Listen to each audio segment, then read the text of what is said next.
അപ്പോൾ എല്ലാ പ്രിയപ്പെട്ടവർക്കും നമസ്കാരം. വീണ്ടും നമ്മുടെ ചെടിത്തോട്ടമൊക്കെ ആയിട്ട് ഇങ്ങനെ വന്നിരിക്കുകയാണേ. ഓക്കെ, ഇത് കണ്ടോ, നമ്മുടെ വഴുതനങ്ങ ഇത് പറിച്ചെടുക്കുകയാണ്.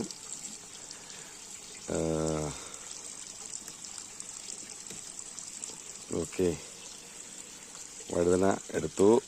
അത് കഴിഞ്ഞപ്പോൾ നമ്മുടെ കുക്കുംബർ നിൽപ്പുണ്ട്, വെണ്ടയ്ക്ക നിൽപ്പുണ്ട്. കണ്ടോ, വെണ്ടയ്ക്ക നിൽപ്പുണ്ട്. വെച്ചു. ഓക്കെ, അപ്പോൾ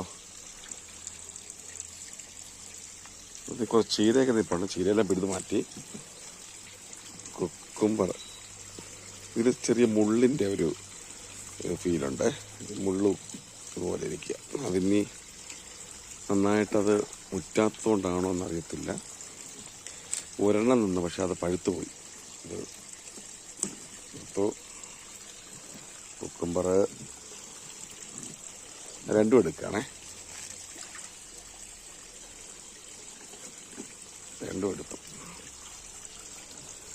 പിന്നെ ഇതിനകത്ത് പന്നി വെണ്ടയ്ക്ക നിൽപ്പുണ്ട്. പിന്നെ തക്കാളി പൂവായി ഉണ്ടോ, പയറ് പടവലം പൂവായിട്ടുണ്ട്. അടുത്ത് നിൽപ്പുണ്ട് കേട്ടോ, അടുത്തതായിട്ടുണ്ട്. മറു സൈഡിൽ, ആ സൈഡിൽ വന്നിട്ട് പച്ച വഴുതന, അത് കായുണ്ട്. അവിടെ ഉള്ള നിൽപ്പുണ്ട്, അതിലും കായുണ്ട്. പിന്നെ എൻ്റെ കൂടെ നിൽക്കുന്ന പപ്പായ ഉണ്ടോ, പപ്പായ നിറച്ച് കായുണ്ട്. പിന്നെ നമ്മുടെ മുഷി കിടപ്പുണ്ടായിരുന്നു. ഇതിനകത്തേക്ക് ഒരെണ്ണം ചത്തുപോയി. ഒരെണ്ണം ഇപ്പോൾ കിടപ്പുണ്ട്, ഒരെണ്ണേ ഉള്ളൂ. വലുതൊരെണ്ണം കിടപ്പുണ്ട് കണ്ടോ. ഞാനങ്ങനെ ചാപ്പാടിന് റെഡിയായി നിൽക്കുകയാണ്. പിന്നെ ചീരയെല്ലാം, ഇതിനകത്ത് നിൽക്കുന്ന ചീരകളെല്ലാം പൂവായിട്ടുണ്ട്. ഞാനെല്ലാം എൻ്റെ പിഴുത് മാറ്റണം. മീനുകളെല്ലാം അടിപൊളിയായിട്ട് കിടക്കുന്നു.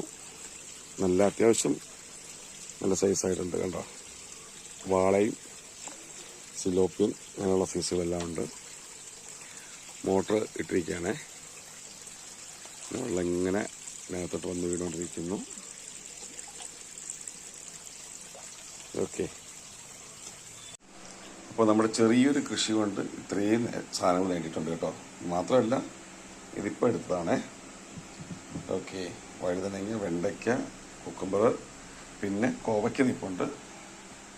ബാക്കിയുള്ളതൊക്കെ റെഡിയായി വരുന്നു.